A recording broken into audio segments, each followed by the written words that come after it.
What is up, guys? Welcome back for another video today.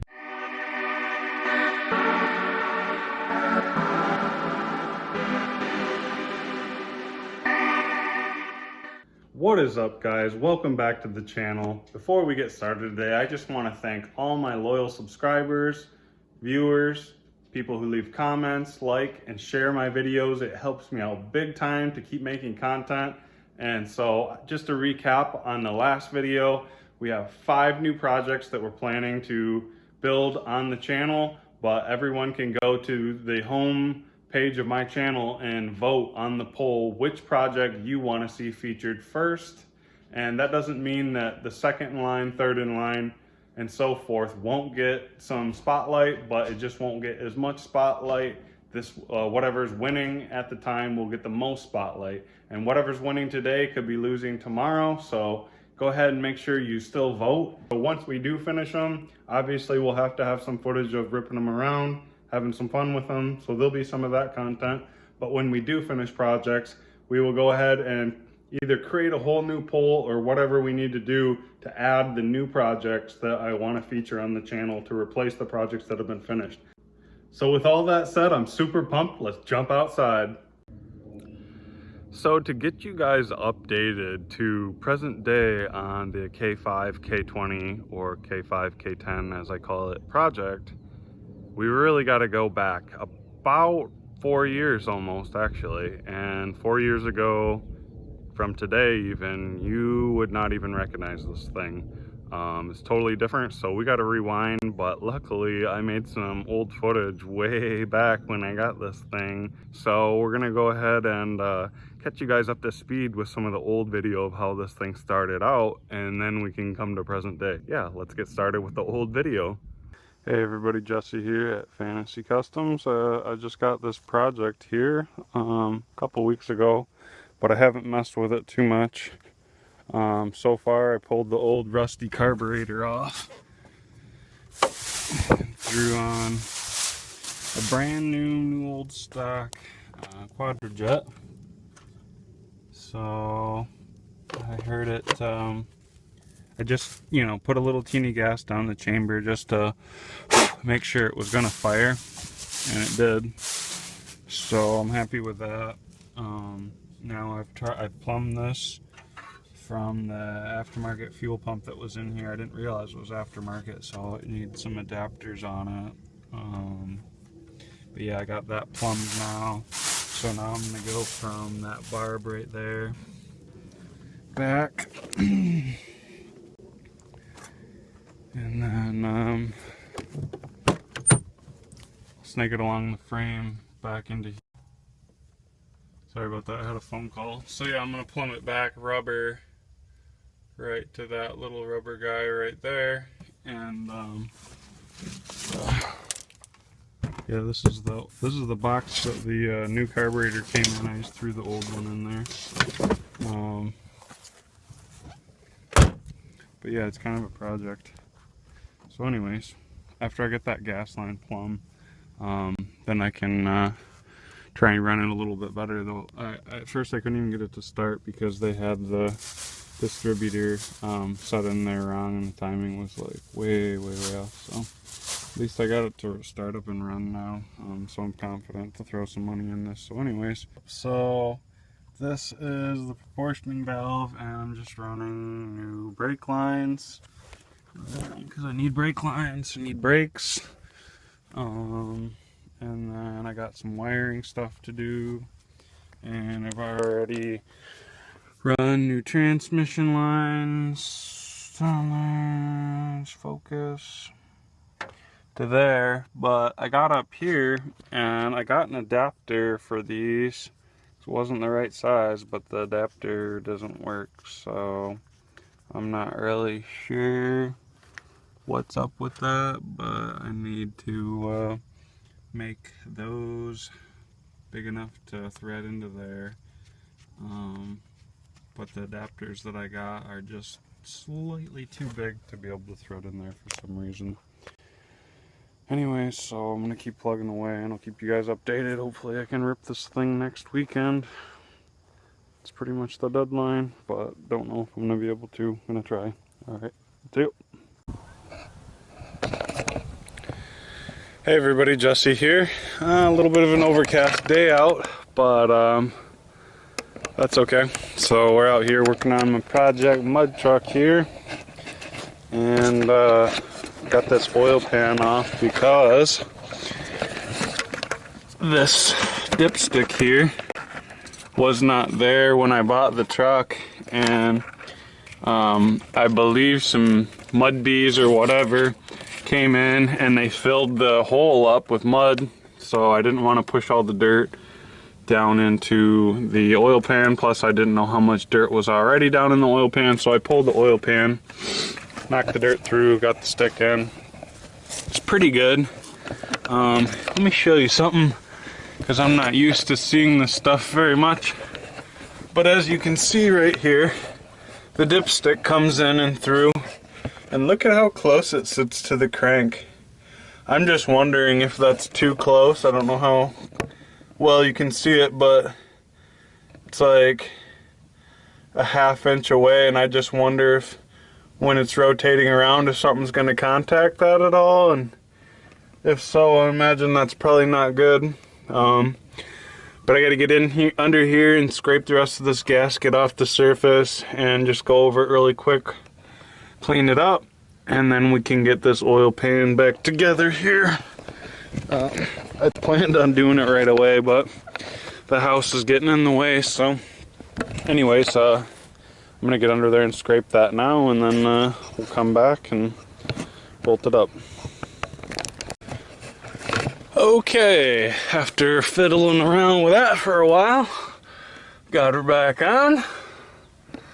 I think it's all good, so put some oil in it now, and hopefully no leaks. So, cool. One step closer. Alrighty.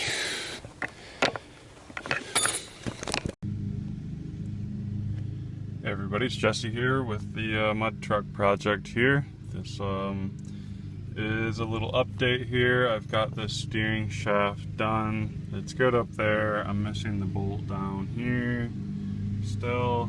It's the same as this bolt. I just need to get another one because I don't have any out here. So I ran into a problem with this line that's coming off this brake booster. The line went to the brake booster, and then this is an older steering box off a K5, and the problem was that this was the piece on the original line. It didn't thread all the way in and bottom out into that ever. You could thread it all the way down and it just wouldn't bottom out, so it was a different fitting. So I bought this fitting that was right, and then got an angle piece that would adapt to the end of that, and then we just I cut it off and used a compression fitting right here. So if anybody ever needs to redo their lines, their power steering line on the high pressure side, due to whatever, they don't have the right piece on the end, or you're running different steering boxes and stuff and running different components, like this is an older steering box and this is a newer power brake booster, hydraulic brake booster. So anyways, that's a little update on that. I've got it running pretty good. I've got the pump all hooked up. I've just got a hose on it right now, a small one, because I was running it off a bottle to make sure everything is good. But I've got the long hose to plumb it back to my fuel cell in the back. So it's pretty close, and pretty much one of the only problems I'm having at this point is that I'm not getting any charge for my alternator. So that's a problem. The other problem is I'm not getting this to thread on very well because they're a little bit boogered, so I don't know what I'm going to do about that. But other than that, everything's halfway figured out, so that I can try and move this thing to a location where I can chop this extra frame out of here. So, because that's old school, nobody does that anymore. I don't even want to be seen driving this thing around with it like that at this point. I'm just past that kind of junk. So anyways, not on to really nice junk, just past super horrible old school junk. So alright, well, there's an update for you guys. Hope everybody's doing good. Take care.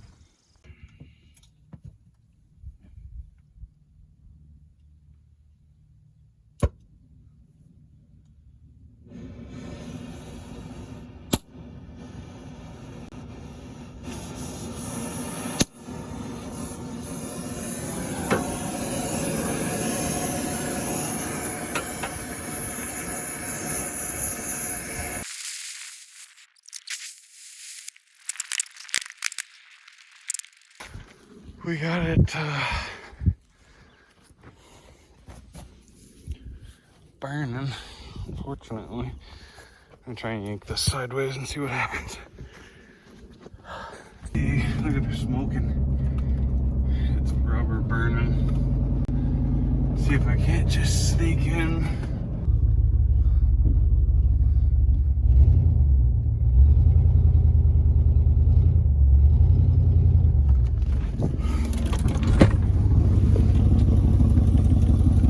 I gotta see what's going on.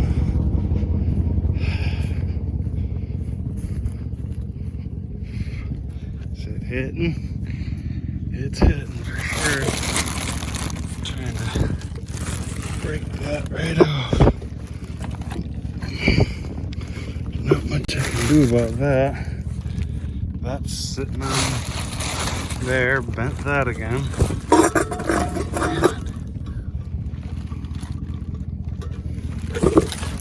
See? Bent that. You're... I was hoping that wouldn't happen. I was really hoping that wasn't gonna happen. Let's see what happened here.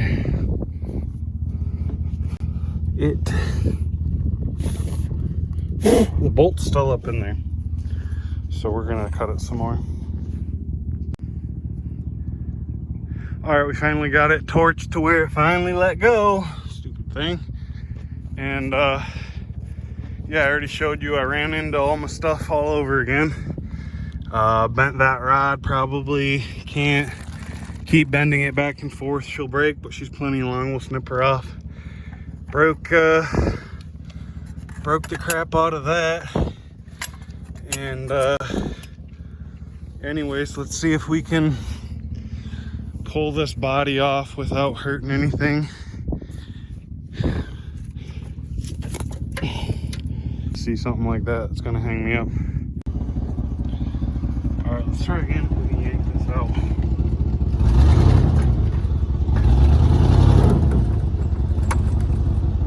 Try again.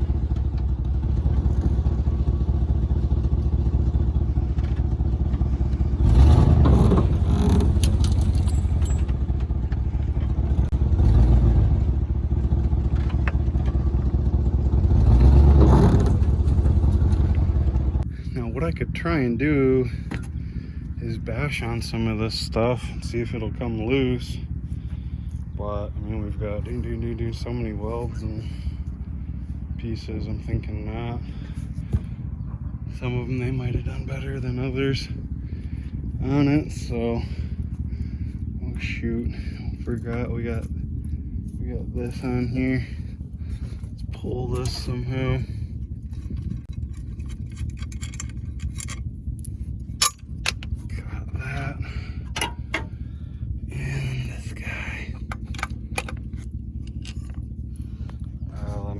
With us for a second.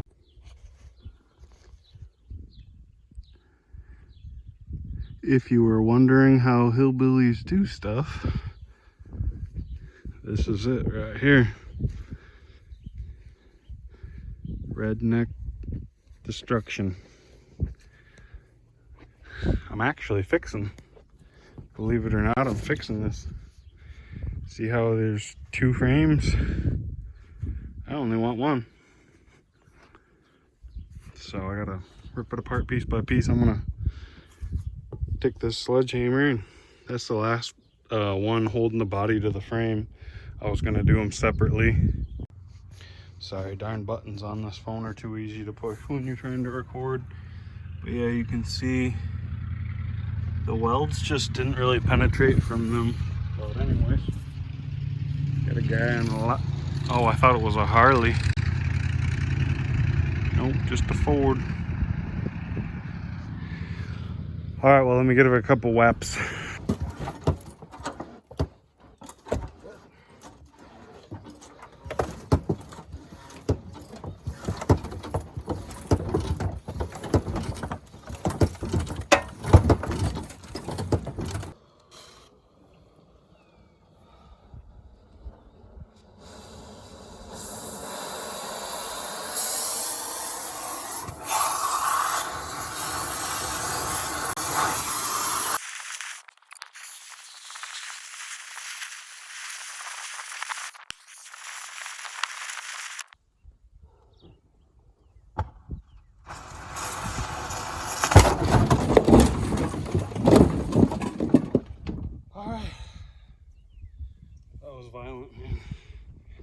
just didn't know. Anyways, after almost catching her on fire, and then, yeah, well, I never said it wouldn't be sketchy. Let me put these fires out. All right, that fire can keep going, but these ones are out. This is what I'm trying to save. Except for not the second frame sitting on top there. Anyways, it made way bigger of a mess than I was hoping it would, but I caught a lot of it. And so I'm gonna try and clean up just a teeny bit. And then got the torches out here. I'm gonna hit those so that this thing comes apart. And can come out here with the tractor and remove that. Cover up the motor. And yeah, I don't even have to remove this frame today. I want to torch it and get it loose, and then we'll just cover up the motor. Trans looks like it's definitely been leaking, and that's what caused that fire. That really sucked and was scary, but we got her out. Luckily all the fuel had been already removed from everything, so there was no fuel to catch. But anyways, all right, cleanup time. We've been out here a little bit the other day, getting pieces like that off, getting some of the pads and stuff cleaned up, this cross member out, some more pieces taken off. And yeah, like that's what the old cross member there looked like. We're also gonna have to rob one more cross member that goes, I don't know exactly where it ends up, but I'm kind of guessing that it goes like here for the back of the cab. Anyways, so I was trying to figure out why this thing, see if you can tell. Yeah, you can tell, like if you look at the axle and then the frame sitting on there funny. And at first I was really nervous because I saw this and I was like, oh no, it's bent. But actually it's the exact same on that frame, I noticed. And that is where the rear shock goes from here to here, or strut, whatever you want to call it, goes from there to there. So that's supposed to be like that. And I can't see any evidence that the frame's actually bent. And so I got to looking, and if you just grab something that's relatively straight and oops, lay it on top of this spring here, you can see it comes to the top of the tall ones, and then on this side you do the same thing, and there's like a good 1.5 inches or so above the tallest ones, and those U-bolts are about the same length. Could measure them. Those ones on that side almost look just a small smidge taller even. So it's really just the one leaf spring on this side's worn out. That's what's wrong with it. It's the spring's worn out, and you can see this bolt stays nice and that one's crooked, so this thing's a little tweaked there. This side, yeah, slightly tweaked as well, because this bolt's like that and this bolt's, so maybe that's not as bad as I think it is, but doesn't look good. Anyways, so yeah, that spring is just got a lot, it's worn out. And then you come to this side, and although it has more, you know, bounce or whatever, the resting position is higher, this eyelet's cracked, so this leaf spring's junk as well. Luckily we got this truck. This is gonna have 3/4 ton pieces in it though. Hopefully they will probably all mount up though. I believe the top spring eyelet to eyelet should be the same length, and it's just a taller pack with more springs. So I think that's gonna be okay actually, to be able to just use the HD springs there, I'm thinking. All right, we've been working on the K5 frame here. Got it all wire wheeled down for the most part. I guess I should, I'm gonna get this just a little bit better. I missed that part, but not worried about these hangers. So they're kind of messed up and welded on. And I'm not gonna worry about the leaf springs because they're both compromised. And I'm not going to worry about the drive shaft or the rear end or any of that kind of stuff, because it's just 6-bolt stuff.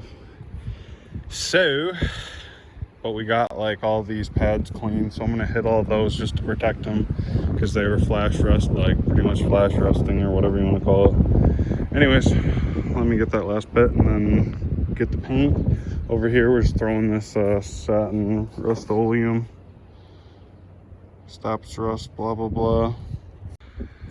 All right, well, I got a little bit out of control with it. Of course, caught paint on me, which you can't not. This arm's really bad with little drips. But anyways, I covered like the top side, not the inside much, or like other nooks and whatever. But I just wanted to get it used up. It was open for half a year now, and it just needed to get used up. It's only 10 bucks a can. I used like half a can, got me almost the whole outside done with about close to 2 coats, I guess, on some parts.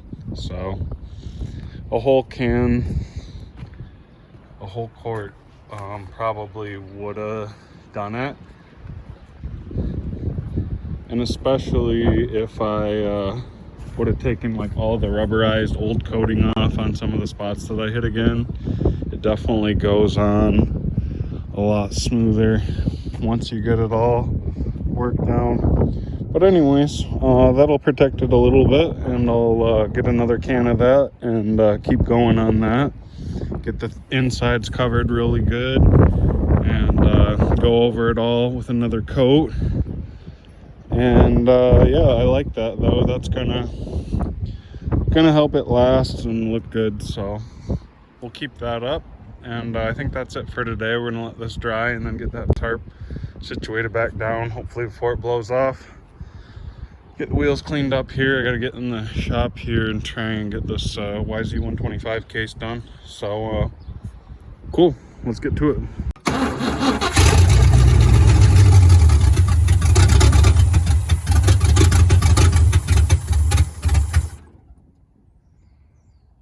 Tried to run. Yeah, didn't you tell me it was that far off? It was really.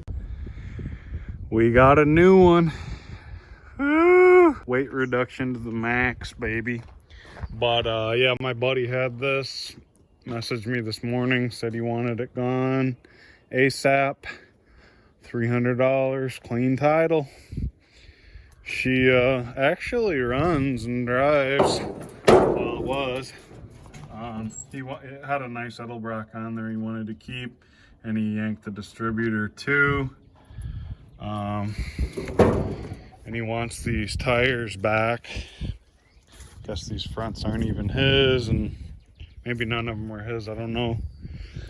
So yeah, I wish it would have come with the wheels at least, but we got the rest of the stuff to get her going if we want to fire it up.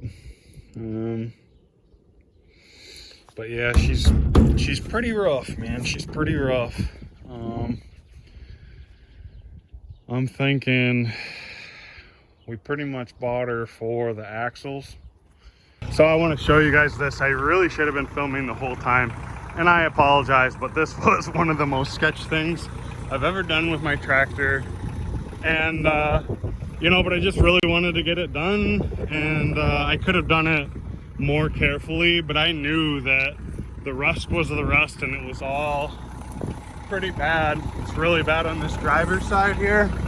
This whole floor is just blown out, and sometimes you just got to get her done. You know, that's how life is. You can't always take the safest route if you really want to get it done. And it wasn't necessarily that dangerous for me, except when I got on that incline with my bucket. If you ever have a front end loader or any kind of equipment, when you get that way up in the air with a load on it, or even without a load on it, your tractor you need to be very careful because if your tractor's on an incline sideways, it's very easy for that leverage to tip your tractor over.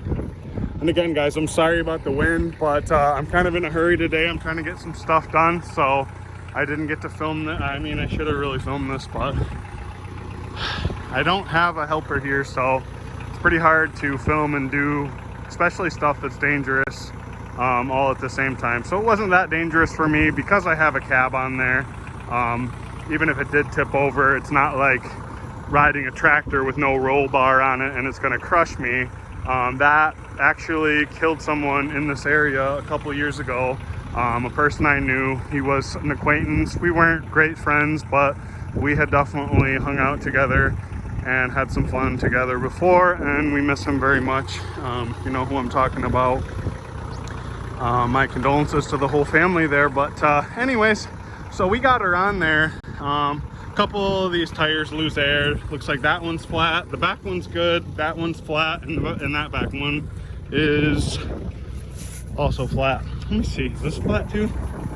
Okay, never mind, they're all flat, but actually just these back ones, at least that one for sure, maybe this one, not really. Those are for sure totally flat, laying on the rims. Probably should blow those up a little bit. I want to get this thing coming forward, and I don't know, I may have to go ahead and yank this out of there because I want to be careful not to damage that. And it was a 4x4. We got all the equipment right here still, but let's get over here. Okay, well, I don't know, we may be able to get that sitting there, but I just want to be careful because I could damage that and I don't want to. Anyways, so yeah, that's where I'm at. The thing's sitting on here, but it needs to come about 2 foot forward, so we're not done yet. We're not out of the woods yet. And you can see, where is it? Right here, whoops, right here is where the cab mount is, so that's got to go right there where it's supposed to go. So anyways, I don't have a whole lot of diesel in this thing and I don't want it to run out, so back to work. All right, guys, so that is actually the condensed version, believe it or not, of how we got to present day times here. If you notice, that was actually multiple years of footage. Once it starts to be the blue K20 and showing that, that's actually the beginning of coronavirus. And then painting the blazer frame as well, that's coronavirus time. It's a little bit spread out and it is what it is, slightly disorganized, but it gets you caught up and updated pretty well of what's going on and where we're at with this thing. But I don't want the videos to get too long, too boring. I'm glad that I did have all that footage so that I didn't have to sit there and just explain to you how we got to this point. If anyone has any helpful hints or comments on something you would like to see me do in my videos, if I need to work on my audio, if the iPhone video is not good enough, I do have other cameras that I do use sometimes, but I've noticed that the iPhone is just the easiest to do and get things done and uploaded for you guys to watch this stuff. I am sorry about that old footage. That was iPhone 4, this is iPhone 10 now, and you know, I had what I had then, and so it is what it is. But hopefully you guys enjoyed that video and it gets you guys to present day. And so look out for another video tomorrow. We're going to be uploading stuff at a really rapid speed, so I'm super excited to keep it up with you guys and keep up to date on this project to get this project done and off-roading. So if you enjoyed this video, go ahead and give me a thumbs up. If you like my channel, please subscribe and keep your bell notifications on so that you know when we release another video. And otherwise, just have a great day, and thanks for all the love and support. Peace.